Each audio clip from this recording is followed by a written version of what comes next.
আমার দরদিরা জাহান্নাম বড় ভয়ঙ্কর। কোরআন শরীফের বাংলা অর্থগুলো মাঝে মাঝে পড়ো। জাহান্নামটা কেমন ভয়ঙ্কর। অপরদিকে জাহান্নামের আওয়াজ। জাহান্নাম চিৎকার দিয়ে বলবে, ও দয়ার মালিক, ও আল্লাহ, গুনাহগারগুলো কই, আমার পেটের মধ্যে দাও, ক্ষুধা সহ্য করতে পারি না। অপরদিকে আমার আল্লাহ পাকের জালিয়াতির আওয়াজ। আল্লাহ ডাক দিয়ে বলবে, ও গুনাহগার, তোমরা নেককার হইতে আলাদা হইয়া যাও। আল্লাহর নবী বলেন, আয়েশা, কিয়ামতের দিনে কেউ কারো দিকে তাকাইবে না। এমন ভয়ঙ্কর অবস্থার মধ্যে নবীদের গুনাহ নাই। সেই নবীরাও চিৎকার দিয়ে বলবে আর কাঁদবে আর বলবে, আল্লাহ আমাকে বাঁচাও। ইব্রাহিম নবী আল্লাহকে বলবে, আল্লাহ আমাকে বাঁচাও। মুসা নবী বলবে, আল্লাহ আমারে বাঁচাও।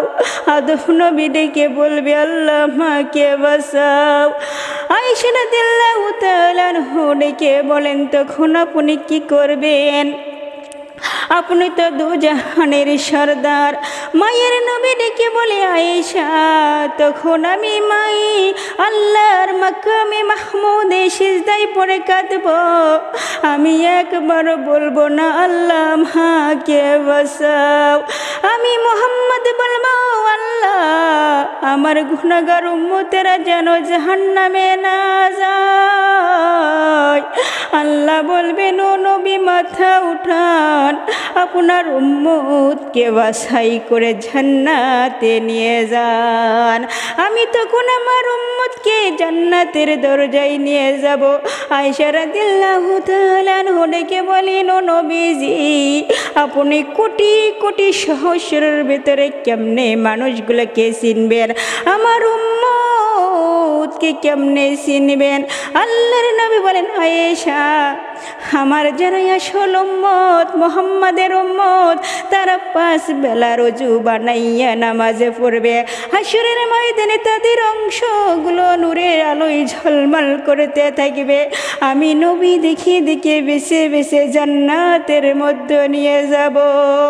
ওই আল্লাহর বান্দিরা, ওই বাসাইয়ে তুমি যদি না পড়ো, তোমার কপালে নিখেলাও জাহান্নামের আগুন। জাহান্নামের আগুন মাবুদ সইতে পারিব না। দুনিয়াতে নাও কাদাইয়া আখিরি কাদাইও না। দুনিয়াতে নাও কাদাইয়া আখিরি কাদাইও না।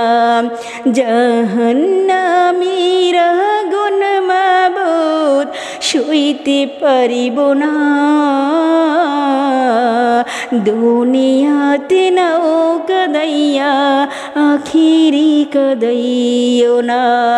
দুনিয়াতে নাও কাদাইয়া আখিরি কাদাইও না।